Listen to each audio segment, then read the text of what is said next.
ఎందుకంటే ప్రభుత్వ ఆర్థిక వ్యవస్థ దెబ్బతింటే నష్టపోయేది పేదవాడు, మధ్యతరగతి ప్రజలు, ఇబ్బందులకు గురయ్యేది వాళ్ళు.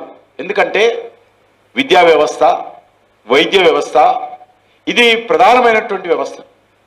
ఈ ప్రభుత్వ ఆధారంగా నడిచేటువంటి వ్యవస్థల మీదనే ఆధారపడి middle class, lower middle class families జీవితాలు కొనసాగుతాయి.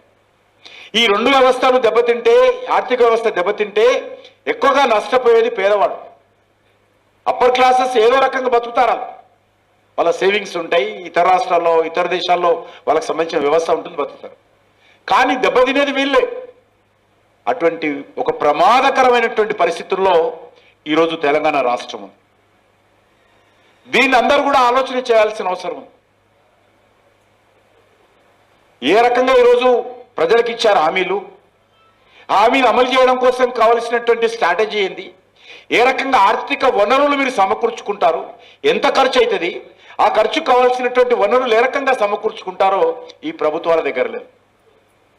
అందుకే నేను మేధావులైనటువంటి మీ అందరినీ కోరుతాను, ఇది ఒక పార్టీకి ఓటేస్తున్నట్టు, ఒక అభ్యర్థికి ఓటేస్తున్నటువంటి కాదు, తెలంగాణ భవిష్యత్తును రక్షించుకోవడం కోసం వేసేటువంటి రెండో వాడుగా నేను అనుకుంటున్నాను. ఈ రాష్ట్రాన్ని మనం రక్షించుకోకపోతే, ఈరోజు బీజేపీ ప్రభుత్వాలు ఉన్నాయి, బీజేపీ ప్రభుత్వాలు ఉన్న దగ్గర ఎక్కడ కూడా ఈ రకమైనటువంటి పరిస్థితి లేదు, ఇంత అధ్వానమైనటువంటి ఆర్థిక వ్యవస్థ లేదు. మేము కూడా అక్కడక్కడ ఎలక్షన్స్లో తప్పదు కాబట్టి కొన్ని హామీలు ఇవ్వాల్సి వస్తుంది, ఇవ్వాలి కూడా. పేద ప్రజలకు హామీలు ఇవ్వడంలో తప్పు లేదు, పేద ప్రజలను మెరుగుపరచడంలో తప్పు లేదు. కానీ ఏ పేదవాడు కూడా అడగని హామీలు ఓట్ల కోసం ఇస్తుంది. పేదవాళ్ళకు కావాల్సింది ఏంది, వాళ్ళకు మంచి విద్యా వ్యవస్థ ఉండాలి, వాళ్ళ పిల్లలకు ప్రభుత్వ పాఠశాలలు మంచి మెరుగుపరచాలి, ప్రభుత్వ మన యొక్క వైద్య వ్యవస్థ చాలా బాగుండాలి, గ్రామాలకు రోడ్లు ఉండాలి, వాళ్ళకు సంబంధించినటువంటి ఉపాధి అవకాశాలను మెరుగుపరచాలి, వాళ్ళకు సంబంధించినటువంటి కనీస సౌకర్యాలు, వాళ్ళు ఉండడానికి ఇల్లు సౌకర్యం కల్పించాలి, రేషన్ కార్డు ఇవ్వాలి, రేషన్ ద్వారా వస్తువులు అందించాలి. ఇవి పేదవాళ్ళు అడుగుతున్నాయి.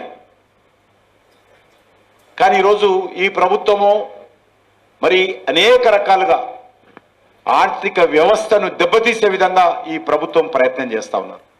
దాని కారణంగానే ఈరోజు మన భవిష్యత్తే ఈ రెండు పార్టీల చేతుల్లో అంధకారంగా మారింది. అందుకే మీ అందరినీ కోరుతా ఉన్నాం, ఎన్నికలు అనేటువంటివి మీకు ఓటు హక్కు కల్పించిందే ఆలోచించి ఓటు వేయడం కోసం. మిగతా ప్రజలలాగా, మిగతా వాళ్ళలాగా ఈ యొక్క ఎమ్మెల్సీకి ఎలక్షన్స్ కావు, ఇవి ప్రత్యేకంగా ఆలోచించి, అన్ని రకాలుగా ఆలోచించి. ఎందుకంటే శాసనసభలో ఏదైనా బిల్లు ఆమోదించి శాసన మండలికి తర్వాత వస్తుంది.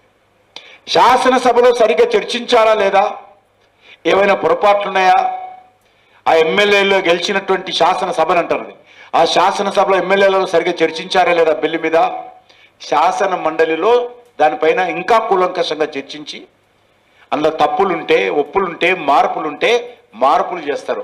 అందుకే దాన్ని పెద్దల సభ అంటారు. కాబట్టి ఈరోజు ఈ ఎన్నికలు మిగతా ఎన్నికలలాగా తీసుకోకూడదు, మీరు మిగతా ఎన్నికలలాగా ఆలోచించకూడదు. ఇది మీకు ప్రత్యేకమైనటువంటి హక్కు, అధికారము, వ్యవస్థ మీకు మన రాజ్యాంగ నిర్మాతలు, చట్టసభల నిర్మాతలు మీకు కల్పించారు. కాబట్టి ఆలోచించి, మేము ఏదైనా గెలిచినటువంటి ప్రజాప్రతినిధులుగా, ఎమ్మెల్యేలుగా, ఎంపీలుగా పొరపాటు చేస్తే, ఎమ్మెల్యేలు సరిగ్గా చర్చించకపోతే ఎగువ సభ అయినటువంటి శాసన మండలిలో, లోక్సభ నుంచి ఎగువ సభ అయినటువంటి రాజ్యసభలో దీని మీద చర్చించడానికి అవకాశం ఉంది. అటువంటి పెద్దల సభకు మీరు ఓటేసేటువంటి సమయంలో అన్ని విషయాలు లోతుగా ఆలోచించి ఓటు వేయాల్సినటువంటి బాధ్యత, రెస్పాన్సిబిలిటీ మన రాజ్యాంగ నిర్మాతలు మీ అందరికీ పెట్టారు. రాష్ట్రంలో మనం చూస్తున్నాం, 100 రోజుల్లో 6 గ్యారెంటీలు అమలు చేస్తామని చెప్పారు.